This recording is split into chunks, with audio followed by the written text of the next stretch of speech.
শীতের রাত নেমেছে। চারিদিকে কুয়াশায় রাস্তা ভালো করে দেখাই যাচ্ছে না। কালু আজকে শখের বশে গ্রাম থেকে বহু দূরে মাল বিক্রি করতে গিয়েছিল, কিন্তু সেখানে গিয়ে সমস্ত মাল বিক্রি করে ঘরে ফিরতে ফিরতে অনেকটা রাত নেমে এলো। সাইকেল চালিয়ে যতটা তাড়াতাড়ি সম্ভব সে ঘরের দিকে যাচ্ছে, কিন্তু এই শীতের আবহাওয়া এতটাই ঠান্ডা যে বেশি জোরে সাইকেল চালানোও যাচ্ছে না। সত্যি বাবা, ঠান্ডাটা খুব পড়েছে আজকে। আমি তো আজকে আবার চাদরগুলোও নিতে ভুলে গেছি। কান দিয়ে ভালোই ঠান্ডা লাগছে। ওরে বাবারে, ও বেশি জোরে সাইকেল যে চালাবো না তারও কোনো উপায় নাই। এদিকে খিদেটাও আবার খুব চরম পেয়েছে। এখন যদি রাস্তার উপরে কোনো হোটেল খোলা পেতাম তাহলে খুব ভালো হতো, কিন্তু পাবো কি? এত ঠান্ডা, কেউ তো আর দোকান খোলা রাখবে না। না, মনে হচ্ছে আজকে খালি পেটেই যেতে হবে। পরদিন থেকে ভুলটা একদম করলে আর হবে না। আমাকে খাবার দাবার আগে থেকে নিয়ে তারপর বের হয়ে আসতে হবে। নিজের মনে মনে এইসব কথা বলতে বলতে সাইকেল চালিয়ে যাচ্ছে কালু। সকালবেলায় এসে রাস্তাটা তার চেনা হয়ে গেছে, অতএব সে তাড়াতাড়ি এখন বাড়ি ফিরতে চায়। গ্রামের রাস্তাটা ধরে বেশ কিছুটা যেতেই হঠাৎ তার চোখে পড়ল একটা আলো যেন কিছুটা দূরে রাস্তার পাশ থেকে আসছে। আরে, ওটা কিসের আলো? এখানে কি কিছু দোকান টোকান আছে নাকি? কই, আসবার সময় তো খেয়াল করলাম না। হতেও পারে। না, একবার যাই গিয়ে বরং দেখি একবার। যদি কিছু খাবার টাবার পাওয়া যায় তাহলে কিনে খেতে খেতে ঠিক চলে যাব। আর চায়ের দোকান হলে তো কোনো কথাই নেই, এক কাপ গরমা গরম চা খেয়ে তারপর উঠব। কালু তার সাইকেলটা নিয়ে কিছুটা এগিয়ে যেতেই রাস্তার পাশে দেখতে পেল হোটেলটাকে। হোটেলটার সাইনবোর্ডে বড় বড় করে লেখা আছে রাজবিহারী ভাতের হোটেল। এই তো, যেটা চেয়েছিলাম সেটা পেয়েছি, কিন্তু এখন কি এখানে কোনো রকম খাবার দাবার পাবো? যাই, একবার গিয়ে জিজ্ঞেস করে দেখি। যদি পেয়ে যায় তাহলে তো খুবই ভালো। বাবারে কি ঠান্ডা! আর যদি না পাই তাহলে আর কি করা যাবে, কপাল পোড়া। সাইকেলটা এক পাশে রেখে কালু সেই হোটেলের দিকটায় এগিয়ে গেল। হোটেলের সামনে দাঁড়িয়ে হাঁক পারল, কেউ আছেন? কেউ কি আছেন ভেতরে? বেরিয়ে আসুন একবার, এখানে কি খাবার দাবার পাওয়া যাবে? ডাক শুনে হোটেলের মধ্যে থেকে চাদর জড়ানো একজন বেরিয়ে এলো। লোকটার মুখ দেখা যাচ্ছে না। আসলে ঠান্ডাটা এতটা পড়েছে যে এইভাবে মাথা পর্যন্ত চাদর জড়িয়ে রাখাটাই স্বাভাবিক। কালু তাকে জিজ্ঞেস করল, বলছিলাম, এটা কি কোনো হোটেল? দেখে তো সেটাই মনে হচ্ছে। আপনার কি চাই? আমি এই রাস্তা দিয়ে কাজ ছেড়ে ফিরছিলাম। বলছি, এখন কি আপনার হোটেলে কিছু খাবার টাবার পাওয়া যাবে? খাবার আছে, কিন্তু সেগুলো ঠান্ডা হয়ে গেছে, গরম করতে হবে, কিছুটা সময় দিতে হবে। আপনার হাতে সময় আছে? সে ঠিক আছে, আপনি যা সময় নেবেন নিন, কিন্তু আমাকে একটু গরম গরম ভাত আর তরকারি একটু খাওয়ান দেখি। খুব খিদে পেয়ে গেছে, তার উপর শীতটাও। আপনি এই টেবিলে এসে বসুন, আমি ভেতর থেকে খাবার গরম করে নিয়ে আসছি। আর হ্যাঁ, সবজির তরকারি কিন্তু নেই, নিলে মাংস নিতে হবে, সেটাই কিছুটা বেঁচে আছে। দাম কিন্তু একটু বেশি পড়বে। হ্যাঁ, ঠিক আছে ঠিক আছে, আপনি তাই দিন আমাকে। এই শীতের রাতে গরম মাংস ভাত খেতে একদম জমে যাবে। তারপর না হয় বাকি রাস্তাটা সাইকেল চালিয়ে যাওয়া যাবে। আপনি এসে বসুন, আমি আপনার জন্য খাবার নিয়ে আসছি। ভদ্রলোকের কথা মতো কালু এসে হোটেলের টেবিলে বসল। টেবিলগুলো সব ঝকঝকে তকতকে, দেখলেই বোঝা যায় এখানে প্রতিদিন অনেক মানুষ খাবার খায়। বাবা, এত লোকের খাবার এই ভদ্রলোক একা তৈরি করেন কি করে?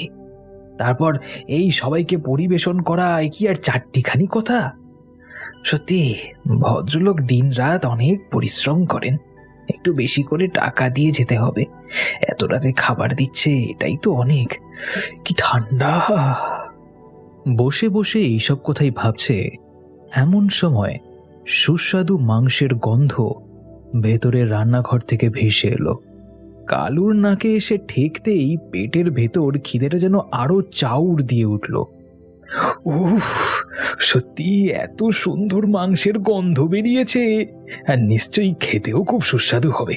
এখন কখন যে খাবারটা আসবে সেই অপেক্ষাই আর করতে পারছি না। ভাবতে ভাবতেই সে ভদ্রলোক হাতে খাবার থালা নিয়ে হাজির হলো।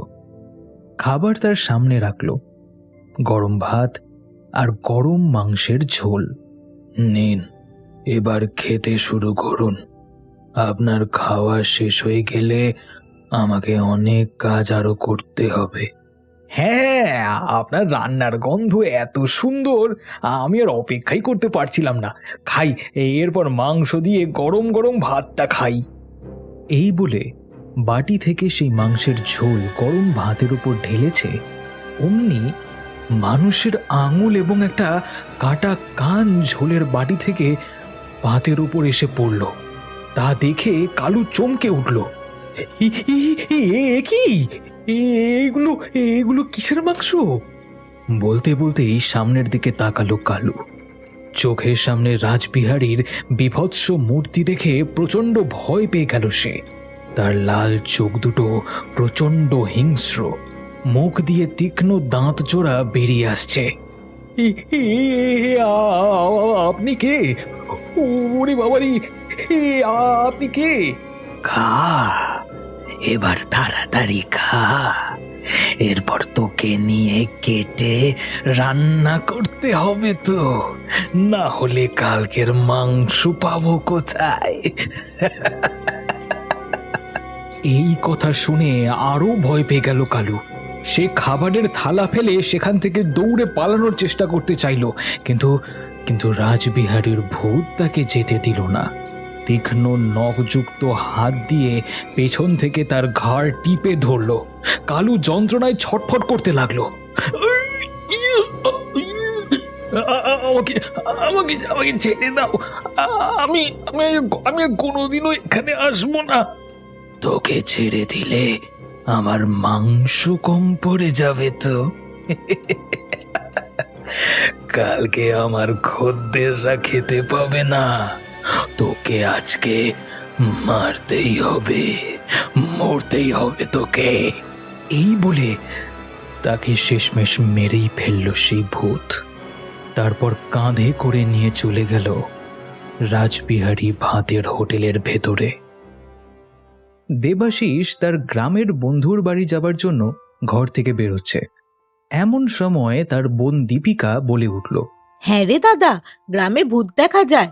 আমি তো কত ভূতের গল্প বইতে পড়েছি যে সেখানে নাকি অনেক ভূত দেখা যায়। আসলে কি জানিস তো বোন, আমি আগে সেভাবে কোনোদিন গ্রামে যাইনি, তাই ঠিকভাবে বলতে পারছি না। তাহলে তোর এই বন্ধুর সাথে দেখা হলো কিভাবে? আরে, একটা বই মেলায় আমাদের পরিচয় হয়েছিল রে। কিষান একদমই বইয়ের পোকা, এসেছিল বই কিনতে।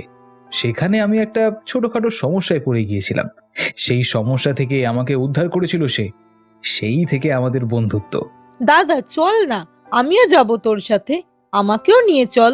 ধুর পাগলি, তুই ওখানে গিয়ে কি করবি? তাছাড়া আমি যখন তোর বান্ধবীর বাড়ি যাব বলি তখন কি আমাকে নিয়ে যাস তুই?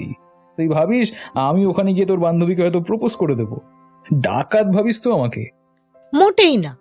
আমার কোন বান্ধবীটাকে তোর পছন্দ বল না, আমি নিজে গিয়ে তাকে বলে আসছি তোর ব্যাপারে কথা। থাক থাক, তোকে আর ওসব বলতে হবে না। তুই কত আমার কাজ করে দিস তা আমি ভালো করে জানি। ভাঙচি দিতে তুই একেবারে ওস্তাদ। তাহলে তুই আমাকে নিয়ে যাবি না, তাই তো? কোনো মতেই না। আমি কিছুদিন গ্রামে যাব, আনন্দ করব এবং চলে আসব। ভূত দেখলে আমাকে বলবি কিন্তু। এমন করে বলছিস যেন আমি ওখানে ভূত দেখতে যাচ্ছি। জাগে সর, আমাকে বেরোতে দে। দেবাশিস বেরিয়ে পড়ল তার বন্ধুর বাড়ির উদ্দেশ্যে।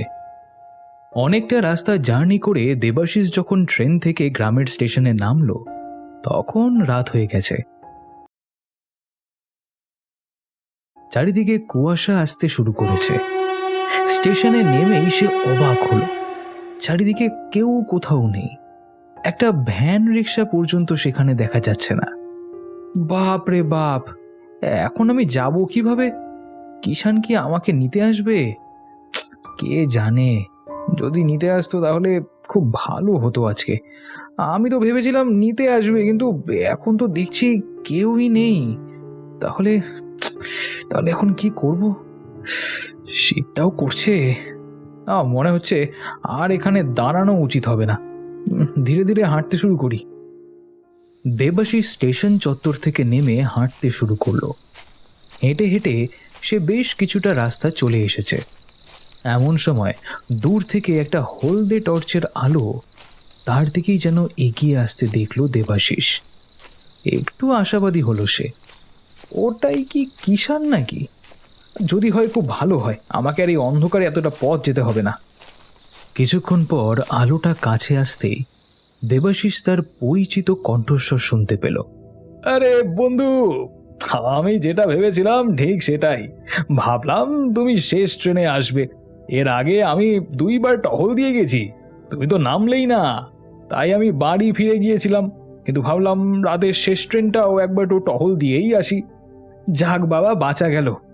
আমি এতক্ষণ ভয়েই মরে যাচ্ছিলাম, ভাবছিলাম তুমি আসবে কিনা।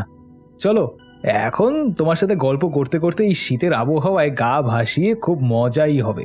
যাওয়া যাক, চলো চলো। হ্যাঁ বন্ধু, চলো।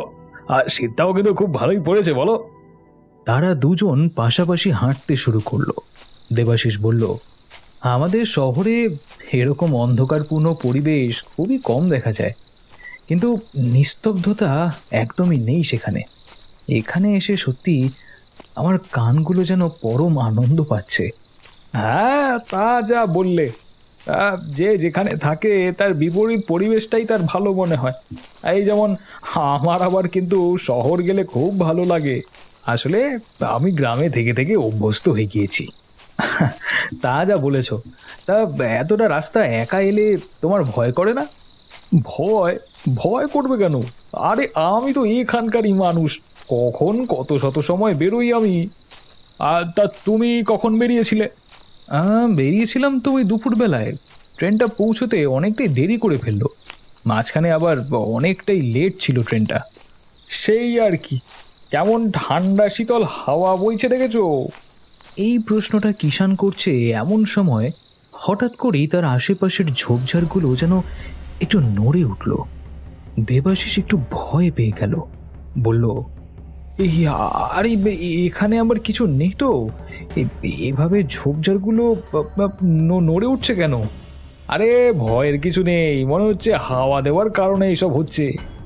তার কথা শেষ হতে না হতেই হঠাৎ করে ঝোপের মাঝ থেকে কতগুলো শিয়ালের দল বেরিয়ে আসে এবং তাদের সামনে দাঁড়ায়। তাদের হিংস্র মূর্তি দেখে তারা দুজনেই খুব ভয় পেয়ে গেল। হঠাৎ করে তাদের চোখের সামনে যে এইভাবে শিয়ালগুলো এসে দাঁড়াবে সেটা তারা বুঝতে পারেনি। হঠাৎ করে তারা চিৎকার করে উঠল, এই কিষান কিষান, এবার কি হবে বলো তো? এই শিয়ালগুলো তো আমাদের খেয়ে ফেলবে। উরে বাবা রে, এগুলো কি হলো? এরা তো আগে কোনোদিন এইরকম ভাবে আক্রমণ করেনি, এই হঠাৎ আজকেই। ভাই, অত ভাবার সময় নেই, বাঁচতে চাইলে পালাও পালাও। এই বলেই তারা দৌড়তে শুরু করলো। পেছনে পেছনে শিয়ালের দল দৌড়তে থাকলো। দৌড়াতে দৌড়াতে কিষানের হাত থেকে আলোটা কোথায় যেন ছিটকে পড়ে গেল। তারপর তারা অন্ধকার রাস্তার মধ্যে দুজনে দুদিকে ভাগ হয়ে অন্ধের মতন ছুটতে থাকলো। কিষান যে অন্ধকারের মধ্যে কোথায় গেল সেটা দেবাশিস বুঝতে পারল না। দেবাশিস চিৎকার করতে করতে দৌড়তে থাকলো, কিষান কিষান, তুমি কোথায়? আমি তো অন্ধকারে কিছুই দেখতে পাচ্ছি না, আমাকে দয়া করে বাঁচাও, এই শিয়ালের দলের হাত থেকে বাঁচাও, কোথায় গেলে? এভাবে দৌড়তে দৌড়তে হঠাৎ একটা আলো দেখতে পেল দেবাশিস। আলোটা রাস্তার পাশ থেকে আসছে। সামনে একটা বাঁশের ঝাড়। দেবাশিস কোনো রকমে দৌড়ে গিয়ে হোটেলের আলোর দায়রার মধ্যে এসে হাঁপ ছেড়ে বাঁচল। মুখ তুলে দেখল রাজবিহারী ভাতের হোটেল। কিছু বলবার আগেই হোটেলের মধ্যে আবছায়া অন্ধকার থেকে চাদর ঢাকা দেওয়া একজন লোক বেরিয়ে এলো। তার সামনেই কিছুটা দূরে দাঁড়িয়ে জিজ্ঞেস করল, কে আপনি? কি চাই এখানে? লোকটির প্রশ্নে দেবাশিস ব্যস্ত হয়ে বলল, আমি শহর থেকে এসেছি। ট্রেন থেকে নেমে হেঁটে হেঁটে আসছিলাম এখানে। এমন সময় কতগুলো শিয়ালের দল আমাকে তাড়া করলো। আমি দৌড়াতে দৌড়াতে এখানে চলে এসেছি। বেশ করেছে, আসুন, ভেতরে আসুন। আমার বন্ধু যে অন্ধকারের মধ্যে কোথায় গেল